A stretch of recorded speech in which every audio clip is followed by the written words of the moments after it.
This is part 20 of AngularJS tutorial. In this video, we'll discuss creating and using a custom service in Angular. Let's understand this with an example. Notice on the web page right here, we've got two text boxes.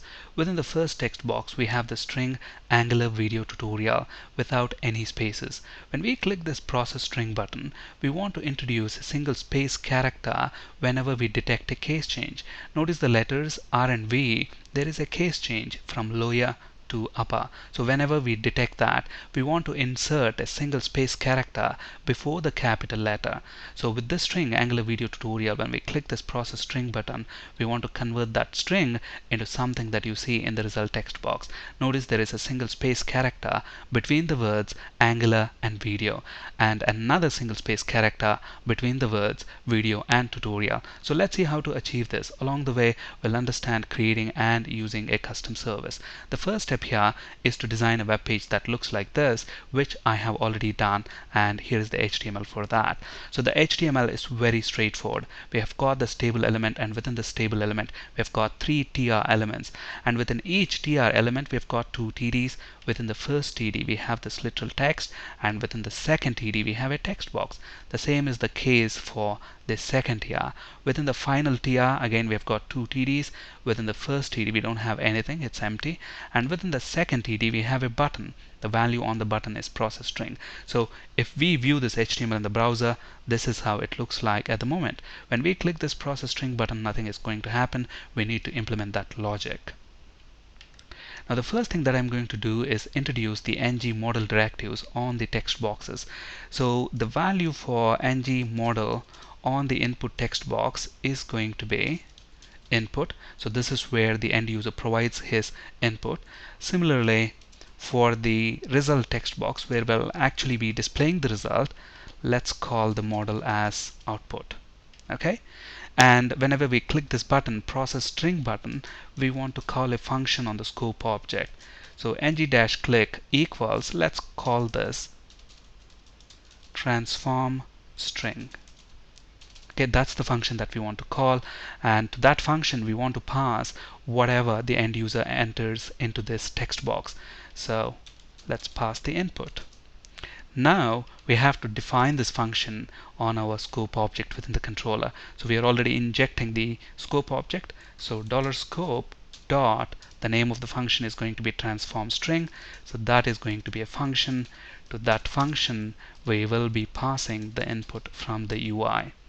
So this is where we want to implement the logic to introduce that single space character. So the first thing that I'm going to check is for truthiness, if not input. So if the string that is present in the text box is null or empty, then we simply want to return that. We don't want to do any processing whatsoever.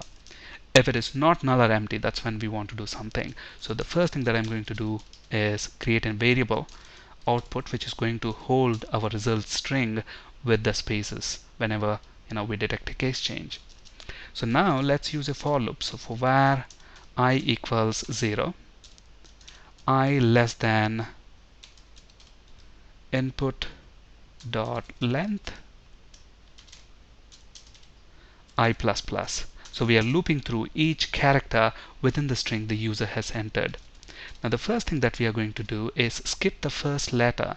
So if I greater than 0, so why do we want to skip the first letter? Now if the first letter is capital, we don't want to introduce that single space character in front of that capital letter. So we want to skip that. That's the reason why we are checking. If I greater than 0 and input of I is equal to input of I dot, I'm going to use two uppercase JavaScript function and convert that character at that index position to uppercase, and then compare it to what we have in that string. If that is an uppercase letter, then what we want to do within that output variable, we want to store that single space character. So output equals whatever we already have in the output variable, and then introduce a single space character. If that condition is not true, then what we want to do, simply continue appending the characters that we have in the input to the output variable. So output equals whatever we already have in the output plus input of I. Take the character at the index position and append that to the output variable.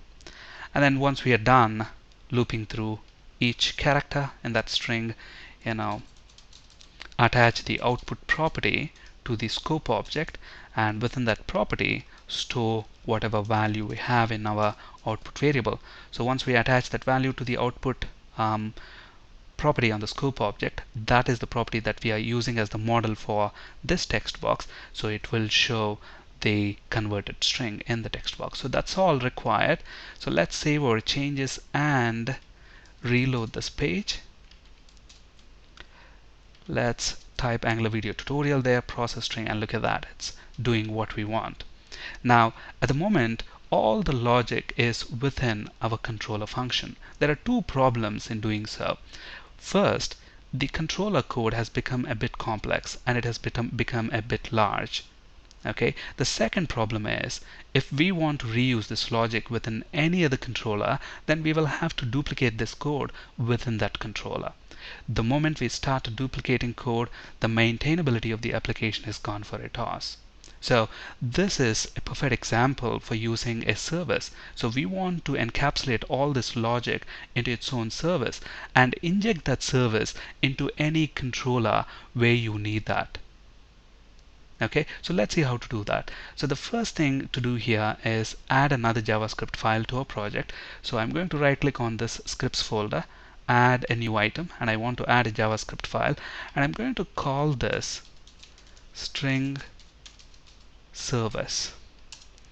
So this is the JavaScript file which is going to contain our custom service. The first thing that I'm going to do here is drag and drop the Script.js file into this file so that we get some IntelliSense. Alright, so within our Script.js file we have our module, and the variable that's pointing to it is app. So I want that. So we have the module, and on that we have the factory method which we use to create a custom service and register that with Angular. So we use the factory method, and the first parameter for the factory method is the name of the service. So the name of our custom service is going to be string service, and the second parameter is an anonymous function. So this function is actually going to return a JavaScript object. Remember, in the previous video session we discussed that a service in Angular is nothing but a JavaScript object with some properties and functions. Okay, so usually the services in Angular are stateless. Okay, now the service that we are going to create here are not going to contain any properties. It's going to contain just one function.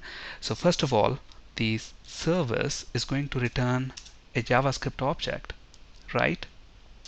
And this object is going to have just one function, and that is going to be process string.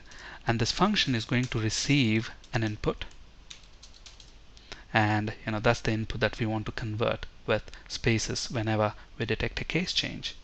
So what I'm going to do now is move all the logic that we have within the controller into that function. Okay, so let's copy that from here. So I'm going to cut all this from there and paste it right here. So the same logic. Once we are done looping through and constructing our output variable, what we want to do is return the output. So all our logic is now within this object. So whatever you have in this object that you are returning, that will be publicly available to consume. So wherever we use this service, this process string function will be available. Now all that is left is to inject the string service into any controller that you need and call this process string function. Let's look at that in action now. So notice here within our controller we are already injecting the $scope object. In addition to that, I am going to inject our service, which is string service. That's the name of our service. So we want to inject that into our controller function, and I'm going to use that service, and on that service we have a function. What is the name of the function? Process string. So let's call that function, and that function has got one parameter, and that is the input parameter that we have to pass. So what is this function going to do? It's going to process that string, and whatever we get back, it's initializing that into this variable, into this property that we have on the scope object. Alright, so the last thing that is left is to reference that string service.js file on our HTML page 1.html. So just below the reference to script.js file, I'm going to drag and drop this string service.js. So let's save all our changes and let's reload this page. The behavior now should be exactly identical. So Angular video tutorial, when we click the button, notice that we get exactly the same behavior. Now if you look at our controller right here, look at that, it is clean and short. Now this service is reusable. You can use it in any controller that you want just by injecting that service and calling that process string function. So here we have the controller. All the logic is present within the controller. The controller is complex and long.